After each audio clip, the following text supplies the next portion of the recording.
What is up, everybody? It's Nikko from the EHG community coming back to you with another episode of the EHG podcast.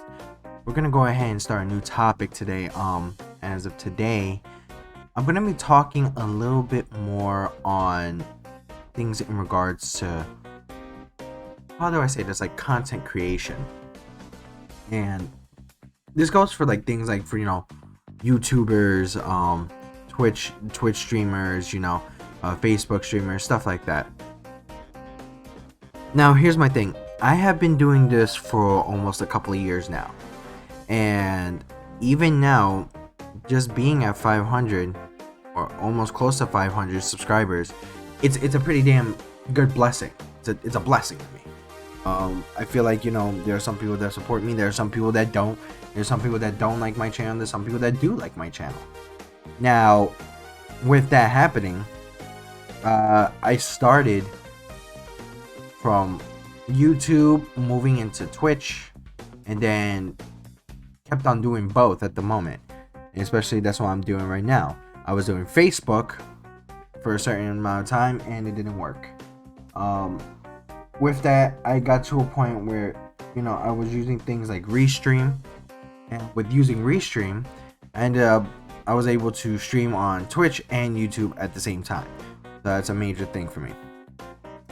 Now, here's one issue that I have had being a YouTuber and being a Twitch streamer.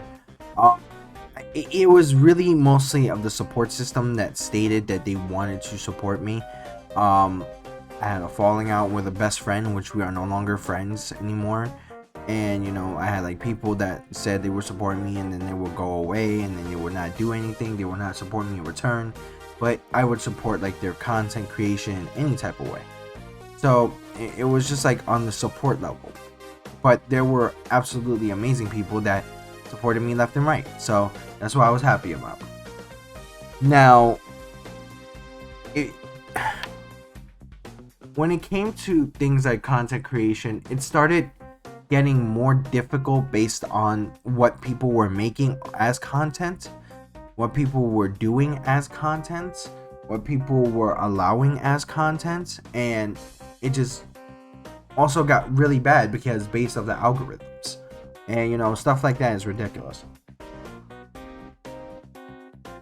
Like, to be able to earn a revenue at one point for YouTube, it would have to be 500 or 750 subscribers. Now it has to hit a minimum of 1K, which is fair, but then you need like 4,000 views. On like at least a maximum of 4,000 views. So that's basically one thing that shows up. Another issue was also Twitch's algorithm, which is you need a certain amount of followers, which I have. A certain amount of time streamed, certain amount of days, but then they have like an average viewer, which sorry, I'm drinking soda, that's why I'm just like all gassed up, which kind of makes no sense of how they run it. I've had issues with Twitch where I would email them and I'll be like, hey, what's going on? I would have raids coming with like 10 people, sometimes 19, sometimes 20 people, sometimes 5, sometimes 3, and that's amazing stuff that I get. That's why I'm grateful for some people who support me. It gets to a major extent to where I try to figure out how they do it, and I read on how they do it, and it sounds very ridiculous. What they do is they take an average amount of viewers that you have based on the stream or based on other things, or I would say based on how many viewers you get on the stream, and then they divide it twice. So I don't understand. So like for instance, if I get five average viewers, they'll divide it, and then it'll go ahead and go to 2.5 viewers. Then they'll divide that, and it'll go to 1.25 viewers. Like, how the hell does that work? It makes it to a point where things like that are so difficult. Like me, I should not have so much of an issue getting affiliate because of that. Because I ended up getting raids or a large amount of people popping in here and there. Even some to a point where, you know, people just stay in, watch me play Pokemon Unite, sometimes Overwatch and other games. And I just realized that it's not just the algorithm that allows with the division of the viewers. It's also the algorithm based on the subject of the stream. A streamer was recently, I believe it was a model. She was recently banned or suspended because of the basic revealing of her I would say her body, and especially the sexual content to it.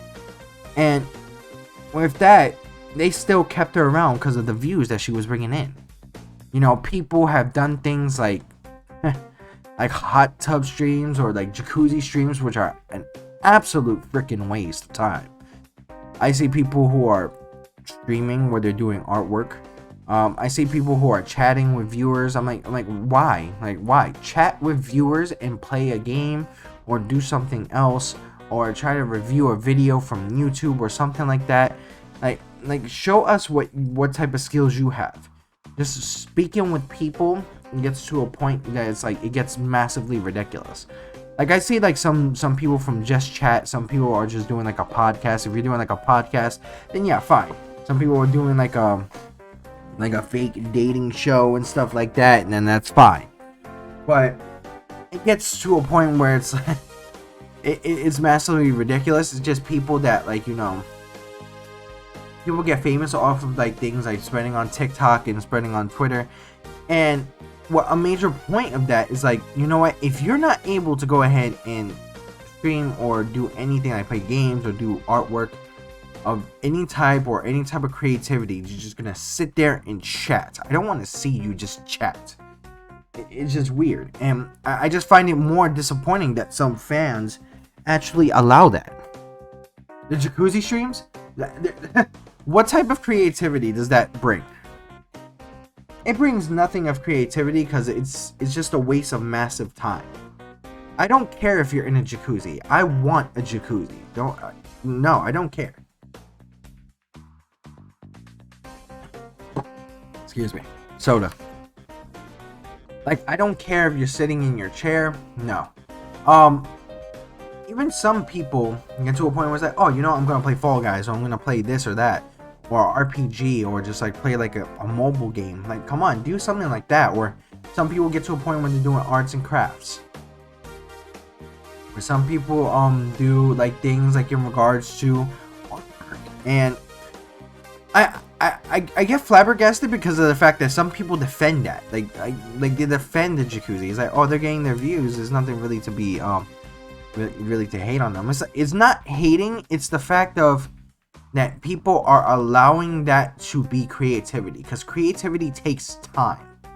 I don't know why people think that. I don't know why people go ahead and say that, oh, you know, it's creativity. No, it's not. That's why people defend creativity against those who are not as creative. Let's just be real.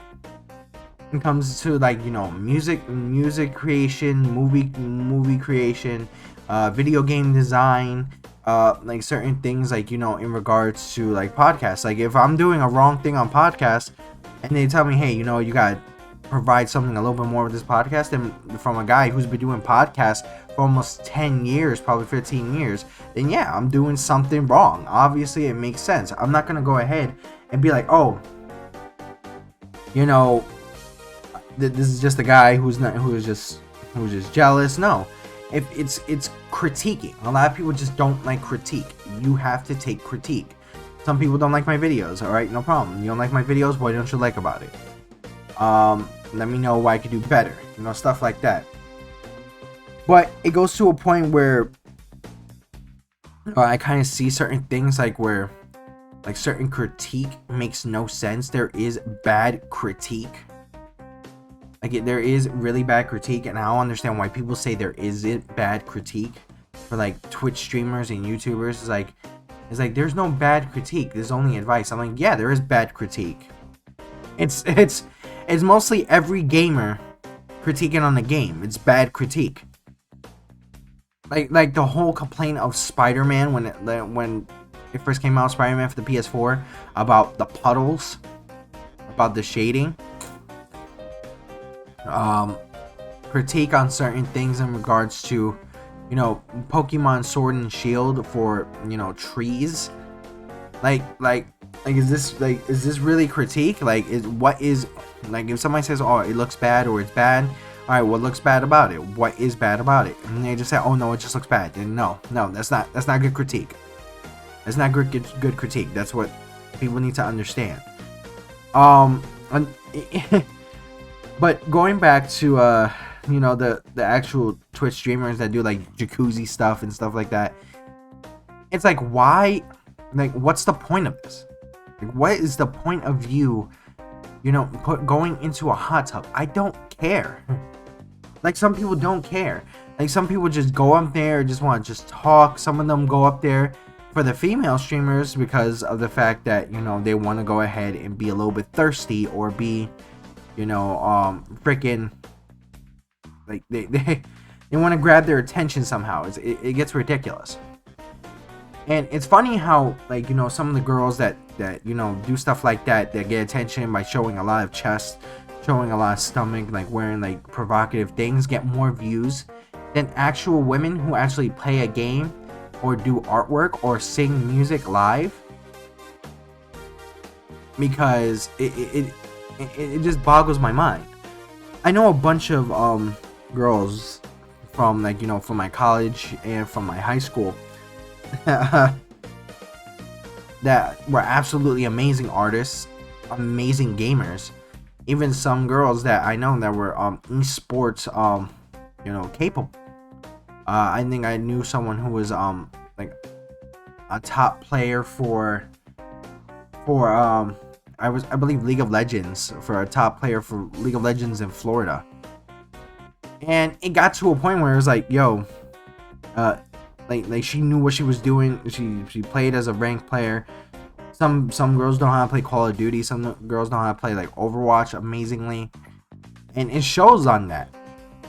But they don't get as much views as those who are just basically just talking, doing the ASMR for like provocative reasons, and doing things like in regards to, I would say, like showing their skin. And it gets very embarrassing because of the fact that a lot of viewers go ahead and take gaming women, like, streamers or YouTube content creators, for attention makers when they do that. But some of them are not always like that. But it goes vice versa also for the men, because there are a lot of attention seekers doing stupid shit. Doing stupid shit. And that was a perf. Like the Pauls, like Logan Paul and Jake Paul are attention seekers. Those are guys that now all of a sudden want to be in boxing rings. Now all of a sudden wants to like do things like be part of WWE, which I don't understand what WWE was doing. Like, I stopped caring about what WWE was doing because, the aspect of, having Eva Marie come back over Bray Wyatt or Braun Strowman, where Eva Marie was a shit wrestler compared to a lot of women that could actually go into the ring and wrestle other men and show the men that they're better. It gets very hilarious to me. Now, a lot of things like the Pauls, like Logan Paul, Jake Paul. Yeah, I don't like Logan Paul or Jake Paul. Jake Paul is an attention seeker that causes nothing but trouble on YouTube, just like his brother. It started off with Vine and went on to YouTube, and the problem is people actually give these fuckers the view. I like people dumb enough, like Mayweather, and other boxers are giving them chances to fight, where it's kind of ridiculous because I don't like the boxing, scoring system is so rigged that it gets to a point where they'll just go ahead and give points for no reason or hugging. Like, it went to the point where Floyd Mayweather and Manny Pacquiao was striking left and right, to a point where he should have been scoring points, but apparently Mayweather won, which I don't understand. It gets to a major point where it's absolutely ridiculous. And now boxing gets to a point where Jake Paul, Logan Paul are actually now causing problems in the freaking area. Now Jake Paul had a recent fight which I think was rigged as well. It makes no sense of how someone who is getting their ass beat gets a high score. It's so bad, unless they actually paid the other boxer to throw the match, and I would never do that. Put the freaking Pauls in an MMA ring. I bet you $5 they wouldn't last. They would not last for like 2 minutes because of the fact that I feel as if when it comes to boxers or MMA fighters, I feel as if boxers do not have the integrity that MMA fighters have. And it's because I feel as if when it comes to a fight, when it comes to MMA, if you even take a look at certain aspects of, like, you know, shows, fights, and everything, I feel as if they are more passionate about it than boxers are. But that's just my opinion. I could be wrong. Another thing that I don't seem to understand is how things like, the Pauls can get major clout over doing dumb shit. And it's like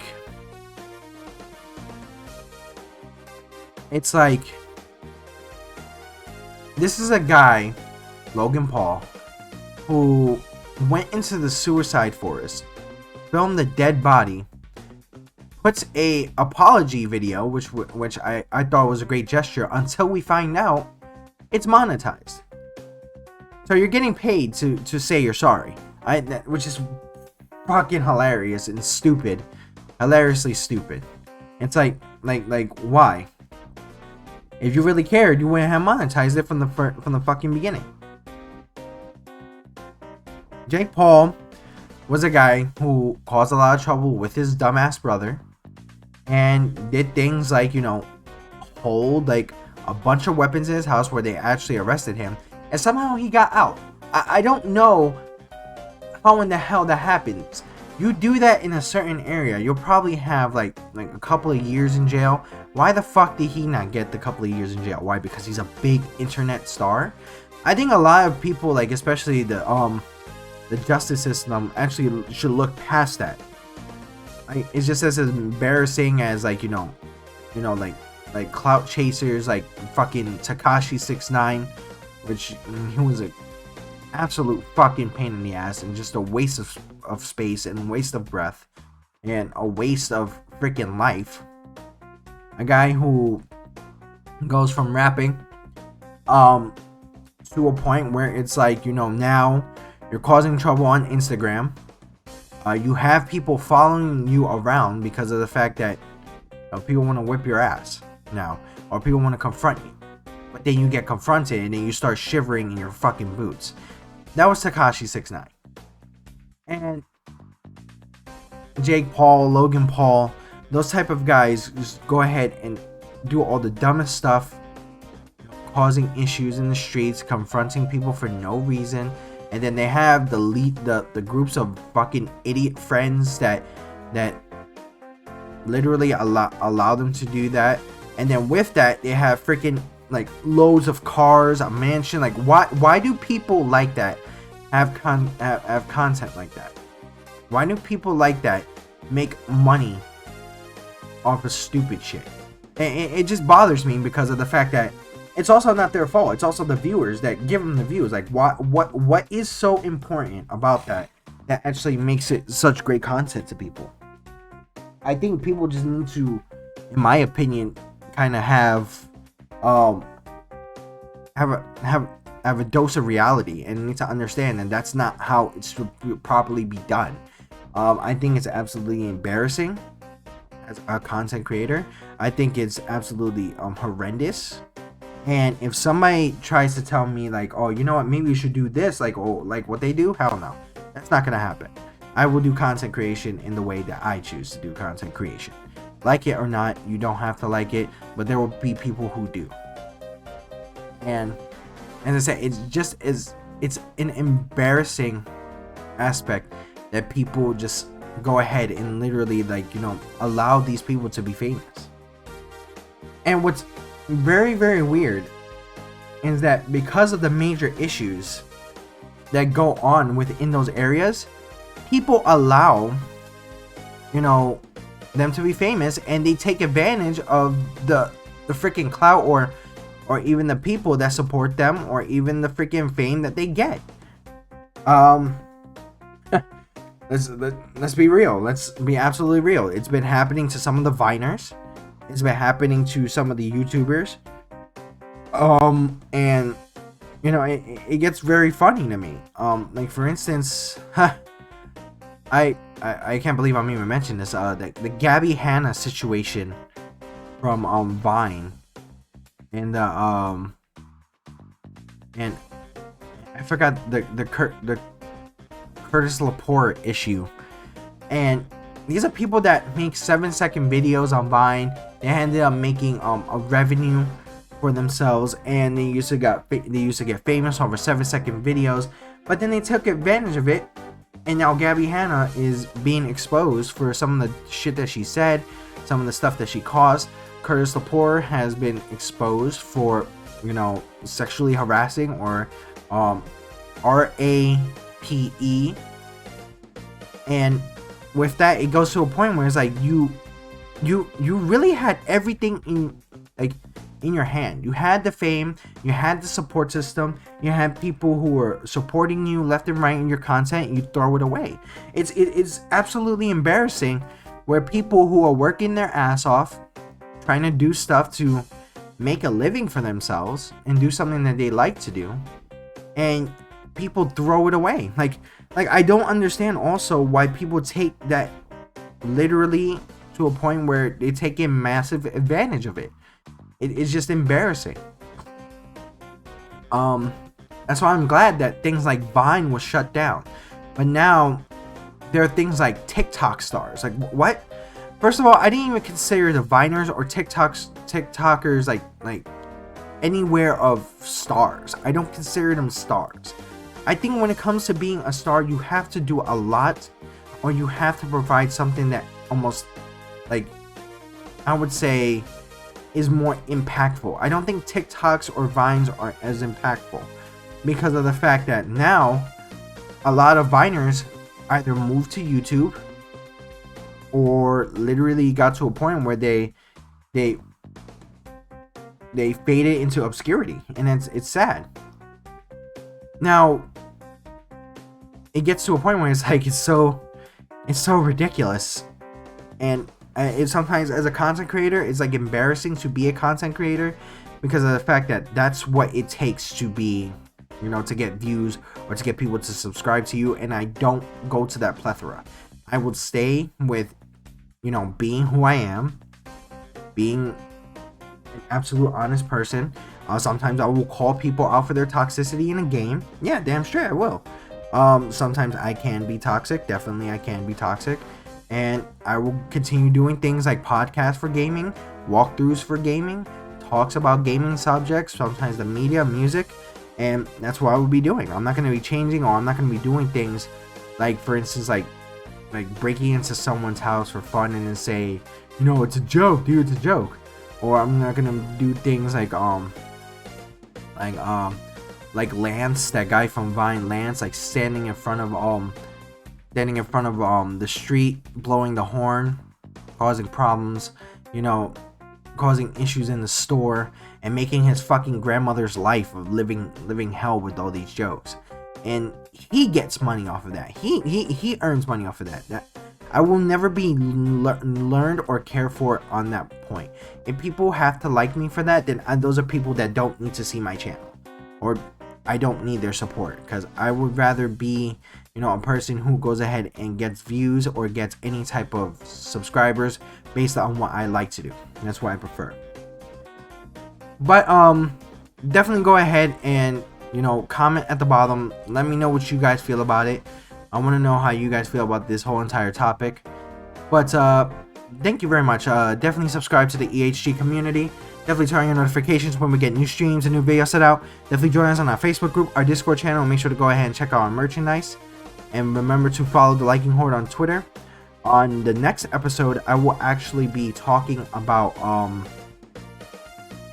2 specific YouTubers that, I actually used to like, but now get to a point where I don't know if I should support them anymore. But yeah, this is Nikko from the EHG community. Stay tuned for another episode of the EHG podcast, and remember that there's always something amazing on the horizon.